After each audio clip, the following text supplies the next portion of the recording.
Fee reimbursement బకాయిలకి సంబంధించి గ్రామ ward సచివాలయాల్లో సర్వే అయితే జరుగుతుంది కదా! అంటే స్టూడెంట్ గాని, మదర్ గాని వేలిముద్ర అయితే వేస్తున్నారు కదా! దానికి సంబంధించి కమెంట్ సెక్షన్‌లో కొన్ని ప్రశ్నలైతే వచ్చాయి. అవేంటో చూసినట్లయితే ఈకేవైసీ కోసం కొందరి పేర్లు రాలేదు అని. అంటే ఈ ఫీజు రీయింబర్స్‌మెంట్ బకాయిలకి సంబంధించి వేలిముద్ర వేయడం కోసం కొంతమంది పేర్లు రాలేదు. వారు ఏం చేయాలని అయితే అడుగుతున్నారు. అలాగే జాయింట్ అకౌంట్ క్లోజ్ చేసేస్తే ఏం చేయాలని అయితే అడుగుతున్నారు. అలాగే ఈ వేలిముద్ర వేయడానికి చివరి తేదీ ఎప్పుడని అయితే అడుగుతున్నారు. దీంతో పాటుగా ఫీజు రీయింబర్స్‌మెంట్‌కి సంబంధించి రిసిప్ట్స్ అప్‌లోడ్ చేసేటప్పుడు ఆ డీటెయిల్స్ అనేవి తప్పుగా ఎంటర్ చేస్తే ఏం చేయాలని అయితే అడుగుతున్నారు. వీటికి సంబంధించి సమాధానాలైతే ఇప్పుడైతే తెలుసుకుందాం. కాకపోతే ఒక ముఖ్యమైన విషయం ఏంటంటే, ఇప్పుడు నేను చెప్పబోయే విషయాలన్నీ కూడా ప్రభుత్వం ఎలాంటి నిర్ణయం తీసుకోవచ్చు ఇలాంటి సందర్భాల్లో అన్నదాన్ని బేస్ చేసుకొని చెప్తాను. ఇక్కడ అఫీషియల్ అప్డేట్ అయితే ఏది కూడా లేదు. అంటే ప్రభుత్వం నేరుగా ఏదో ఒక క్వెషన్ అండ్ ఆన్సర్ రిలీజ్ చేసి ఇలాంటి సందర్భాల్లో ఏం చేయాలి అంటూ ఎలాంటి అఫీషియల్ అప్డేట్ అయితే రిలీజ్ చేయలేదు. ఇప్పుడు నేను చెప్పబోయేదల్లా ప్రభుత్వం ఎలాంటి నిర్ణయాలు తీసుకోవచ్చు ఇలాంటి సందర్భాల్లో అన్నదాన్ని బేస్ చేసుకొని మాత్రమే చెప్తున్నాను. కాబట్టి ఈ వీడియో మీరు తెలుసుకోవడం కోసం మాత్రమే, ఇన్ఫర్మేషన్ తెలుసుకోవడం కోసం మాత్రమే.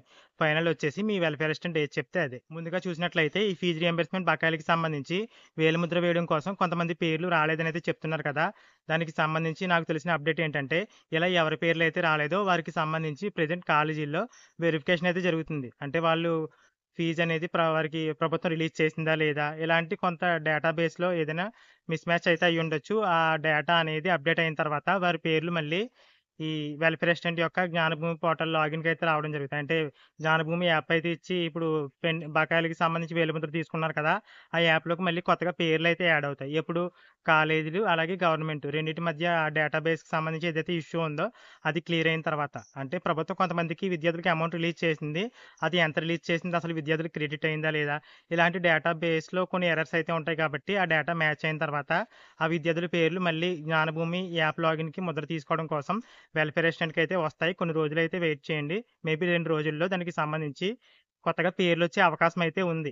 ఇక జాయింట్ అకౌంట్ అనేది క్లోజ్ చేసేస్తే ఏం చేయాలని అయితే అడుగుతున్నారు. మీరు ఆల్రెడీ ఇప్పటికే జాయింట్ అకౌంట్ క్లోజ్ చేసేస్తే మళ్ళీ అదే నంబర్‌తో బ్యాంకులు జాయింట్ అకౌంట్ అనేది రీఓపెన్ అయితే చెయ్యవు. మాక్సిమం ఏ బ్యాంకు కూడా మళ్ళీ అదే అకౌంట్ నంబర్‌తో అకౌంట్ అయితే రీఓపెన్ చేయదు. కొత్త అకౌంట్ నంబర్ మాత్రమే ఇస్తుంది.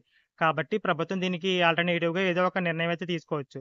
పైగా మరొక విషయం ఏంటంటే, ప్రభుత్వం నుంచి నేను ఎక్కడా కూడా ఇలాంటి అఫీషియల్ అప్డేట్ అయితే చూడలేదు. ఏంటంటే, మేము జాయింట్ అకౌంట్‌లోనే ఈ ఫీజు రీయింబర్స్‌మెంట్ బకాయిల అమౌంట్ రిలీజ్ చేస్తాము అన్న అప్డేట్ అయితే నేను ఎక్కడా కూడా చూడలేదు. కేవలం న్యూస్ పేపర్‌లో మాత్రమే దానికి సంబంధించి తల్లి ఖాతాలో గాని, జాయింట్ అకౌంట్‌లో గాని రిలీజ్ చేస్తారని అయితే రాశారు. కాబట్టి ఇలా జాయింట్ అకౌంట్ క్లోజ్ చేసిన సందర్భాల్లో ప్రభుత్వం ఎలాంటి నిర్ణయం తీసుకుంటుందో చూసినట్లయితే, మొదటిది ఎవరైతే వేలిముద్ర వేశారో ఈ బకాయిలకి సంబంధించి వారి అకౌంట్‌లో రిలీజ్ చేస్తుంది.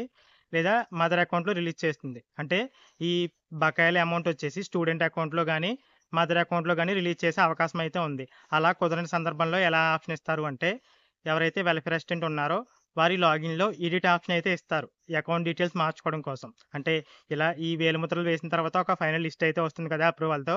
ఆ అప్రూవల్ లిస్ట్ వచ్చిన తర్వాత వారి యొక్క అకౌంట్ డీటెయిల్స్ తీసుకునేందుకు గాని వెల్‌ఫేర్ అసిస్టెంట్‌కి ఏదైనా అవకాశం అయితే కల్పించొచ్చు. ఎందుకంటే రాష్ట్రం మొత్తం మీద మీ ఒక్కరే జాయింట్ అకౌంట్ క్లోజ్ చేసిన వారు ఉండరు కదా!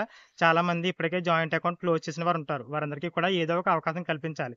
ఎందుకంటే మళ్ళీ అదే అకౌంట్ నంబర్‌తో బ్యాంకులొచ్చేసి అకౌంట్ రీఓపెన్ చేయవు. ఆ అకౌంట్ నంబర్ మార్చాలన్నా సరే వెల్‌ఫేర్ అసిస్టెంట్‌కో లేదంటే వారి పై అధికారులకో ఏదో ఒక ఆప్షన్ అయితే ఇవ్వాలి కాబట్టి అకౌంట్ నంబర్ మార్చుకోవడం కోసం తప్పకుండా ఏదైనా ఎడిట్ ఆప్షన్ అయితే ఇస్తారు. బ్యాంక్ అకౌంట్ డీటెయిల్స్ మార్చుకోవడం కోసం. లేదంటే జాయింట్ అకౌంట్ కాకుండా మదర్ అకౌంట్ గాని, స్టూడెంట్ అకౌంట్ గాని ఆ బకాయిల అమౌంట్ వచ్చేలా ప్రభుత్వం ఏర్పాట్లయితే చేస్తుంది. మీరు ఈ విషయంలో టెన్షన్ అయితే పడకండి. ఎందుకంటే ఇప్పుడు మీరు టెన్షన్ పడి బ్యాంక్‌కి వెళ్లి ఆ జాయింట్ అకౌంట్ గురించి అడిగినా అదే నంబర్‌తో బ్యాంక్ వాళ్ళు జాయింట్ అకౌంట్ ఇచ్చే అవకాశం అయితే ఉండదు. ఇంకా ఈ ఫీజు రీయింబర్స్‌మెంట్ బకాయిలకి సంబంధించి వేలిముద్ర వేయడం కోసం లాస్ట్ డేట్ ఎప్పుడైతే అడుగుతున్నారో మా సచివాలయంలో అయితే మే 31వ తేదీలోపు అయితే వేలిముద్ర అయితే వేయమని అయితే చెప్తున్నారు కానీ దీనికి సంబంధించి మళ్ళీ డేట్ అనేది ఎక్స్‌టెండ్ చేసే అవకాశం అయితే ఉంది. ఎందుకంటే ఇంకా కొంతమంది పేర్లు రావాలి. అలాగే కొంతమందొచ్చేసి తల్లిదండ్రులు ఊర్లో అందుబాటులో ఉండరు. పిల్లలేమో పాస్డ్ ఔట్ స్టూడెంట్స్ ఏమో వారి ఉద్యోగం గురించి వేరే రాష్ట్రాల్లో అయితే ఉండుండొచ్చు. అలాంటి వారికి కొంత సమయం అయితే ఇవ్వాలి కాబట్టి మేబీ జూన్ ఫస్ట్ వీక్‌లో గాని, సెకండ్ వీక్ గాని అప్పటి వరకు ఈ టైం అయితే ఎక్స్‌టెండ్ చేసే అవకాశం అయితే ఉంది.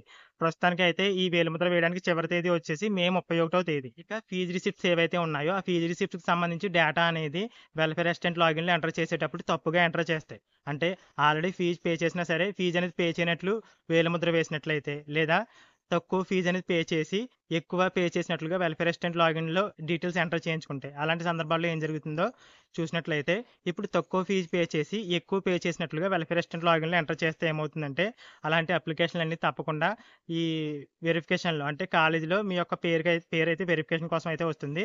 మీరు ఇక్కడ వెల్ఫేర్ అసిస్టెంట్ లాగిన్‌లో ఏవైతే రిసిప్ట్‌లు ఎంటర్ చేశారో అవన్నీ కూడా కాలేజీ వాళ్ళు వెరిఫికేషన్ అయితే చేస్తారు.